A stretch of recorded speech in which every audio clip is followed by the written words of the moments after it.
ব্রাজিলের বিশ্বকাপ দল ঘোষণা হতেই আবারও সবচেয়ে বেশি আলোচনা শুরু হয়ে গেছে নেইমারকে ঘিরে।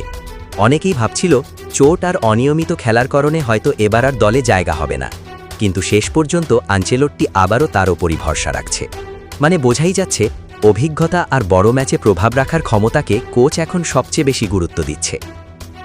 এই দলটা এখন আর শুধু ঝলমলে তারকায় ভরা আগের ব্রাজিল না, বরং অনেক বেশি ব্যালেন্সড একটা স্কোয়াড।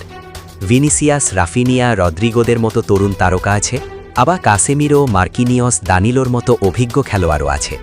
এই দুই দিক মিলিয়ে দলটা এখন অনেক বেশি স্থির আর পরিকল্পিত মনে হচ্ছে। মাঝমাঠ আর ডিফেন্সে অভিজ্ঞতার ছাপ বেশি, আর সামনে আছে তরুণদের গতি আর স্কিল। সবচেয়ে বড় প্রশ্ন অবশ্যই নেইমারকে ঘিরে। সে কি পুরো টুর্নামেন্ট ফিট থাকতে পারবে? কারণ ব্রাজিলের আক্রমণ ভাগে তার ফর্ম আর ফিটনেস অনেক বড় ফ্যাক্টর হয়ে দাঁড়াবে। ভিনিসিয়াস, রাফিনিয়ারা ভালো খেললেও ম্যাচ জেতানোর সেই আলাদা জাদুটা অনেক সময় নেইমারের কাছ থেকেই আসে। সব মিলিয়ে এই ব্রাজিলকে এখন আর এক কথায় ফেভারিট বলা না গেলেও তারা অনেক বেশি স্মার্ট আর ভারসাম্যপূর্ণ দল।